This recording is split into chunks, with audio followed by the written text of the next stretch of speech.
विवेक चाहिए, विवेक बुद्धि चाहिए, क्योंकि बिना विचारे जो करे सो पीछे पछताए, काम बिगाड़े आपना जग में हो धंसा।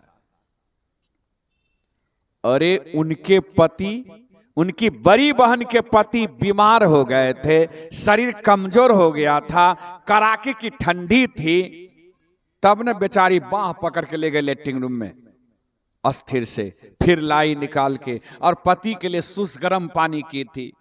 और यहां तो जेठ महीना, पति भी बीमार नहीं, स्वस्थ पति है, फिर भी बाह पकड़ के ले गए, और हाथ साफ करने के लिए उस समय शीतल ठंडा पानी चाहिए, अब पानी को खौला दी। बोलिए विवेक चाहिए कि नहीं? विवेक चाहिए। बिना विवेक से संसारिक काम भी नहीं होता है, बिना बुद्धि से संसारिक काम भी नहीं होता, तो प्रभु मिलन का काम कैसे संभव है? इसलिए बाबू गुरु चाहिए, जीवन में गुरु चाहिए। जब तक गुरु से आप सही ज्ञान नहीं लोगे, गुरु से सही जुक्ति नहीं जानोगे, तब तक ईश्वर स्वरूप का साक्षात्कार नहीं कर पाओगे। गुरु चाहिए, योग करने के लिए गुरु चाहिए, योग से ही ईश्वर स्वरूप का ज्ञान हो पाएगा आपको। योग चाहिए इसके लिए। योग क्या? अरे हम लोग जब से जन्म लिए हैं तब से योग करते हैं। जब जन्म लिए थे, मां का दूध पी रहे थे, वह भी एक योग है।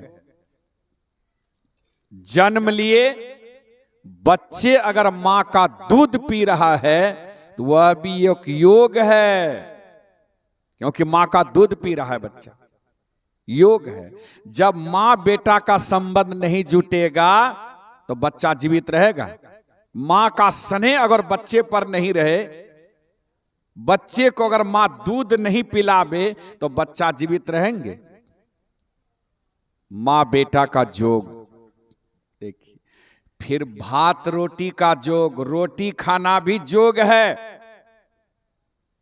दाल खाना भी जोग है, सब्जी खाना भी जोग है, ये जोग है। दूध पीना भी योग है और पानी पीना भी योग है। हर क्रियाकलाप योग है। स्नान करना भी एक योग है। बिना पानी का स्नान कैसे करेंगे? पानी चाहिए, योग है। अरे यह जो सत्संग का आयोजन यहां आज रखा गया है, यह किस उपलक्ष्य में? आप जानते हैं, तमाम ग्रामीण वासियों को पता है कि हमारे परम श्रद्धेय जनार्दन बाबू अमीन साहब, ये अपने द्वितीय पुत्र के वैवाहिक कार्यक्रम को संपन्न करवा लिए।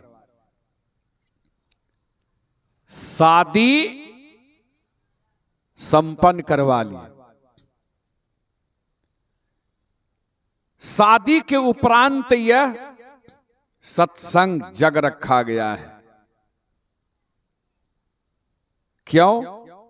कि पुत्र और पुत्र वधू का दाम्पत्य जीवन खुशहाल बना रहे, खुशहाल बना रहे, लंबी समय तक जीते रहे, फूलते फलते रहे, नाम रोशन आगे बढ़ाते रहे, इसी उद्देश्य। तो यह क्या, ये जो वैवाहिक कार्यक्रम करवाए हैं, कैसे संभव हुआ? एक परिवार के लोग दूसरे परिवार से संबंध जोड़े कि नहीं?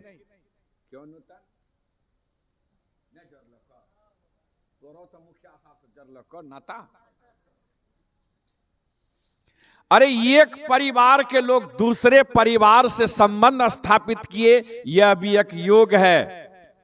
और समधि मिलन भी, यह भी एक योग है। समधी मिलन भी एक योग है, और दुल्हा दुल्हन का मिलन, वर वधू का मिलन जो है, दुल्हा दुल्हन का मिलन जो है, यह भी एक योग है। बिना योग से कुछ होता नहीं है। जब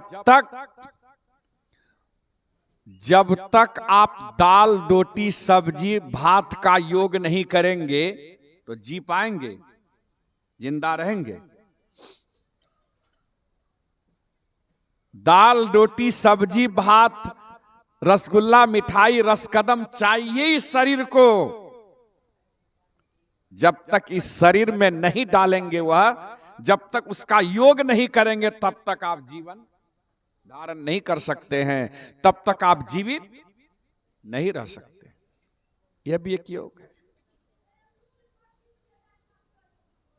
तो मैं कह रहा था दुल्हा दुल्हन का भी एक योग है, पति पत्नी का भी एक योग होता है। जब तक पति पत्नी का योग नहीं होगा तब तक संतान की प्राप्ति नहीं होगी। होगी क्या बोलो?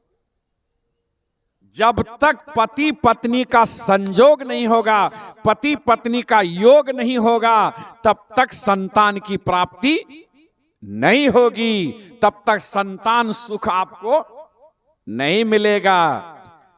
बाबू ठीक इसी तरह से जब तक आत्मा और परमात्मा दोनों का योग नहीं करोगे, आत्मा और परमात्मा को दोनों को मिलाओगे नहीं, तब तक तुमको जीवन में शांति नहीं मिलेगी।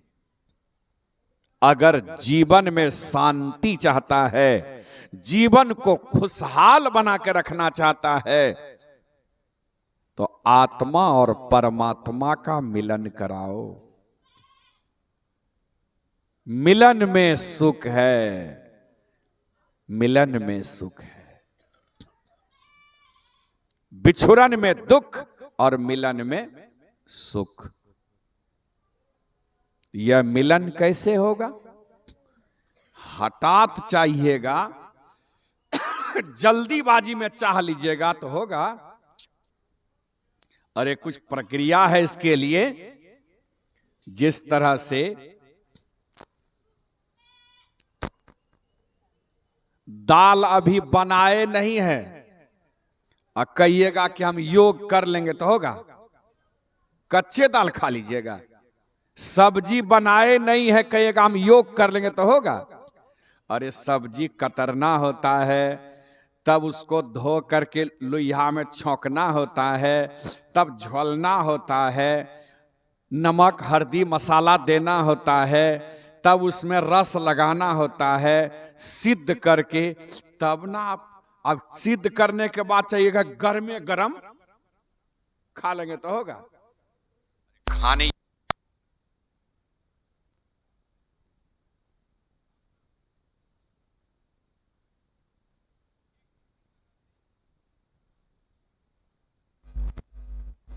आत्मा और परमात्मा के मिलन में, इसमें भी कुछ प्रक्रिया है, प्रक्रिया है कुछ। आत्मा और परमात्मा के मिलन में एक प्रक्रिया है। वह क्या है? आप गुरु से सदयुक्ति जानिए। गुरु के द्वारा आपको मंत्र जाप करने के लिए मिलेगा। गुरु के बताए हुए मंत्र का जाप जपिए। गुरु के बताए हुए इष्ट मूर्ति का ध्यान कीजिए और दृष्टि साधन कीजिए। दृष्टि साधन यानी दोनों दृष्टि के धारों को मिलाने का काम कीजिए।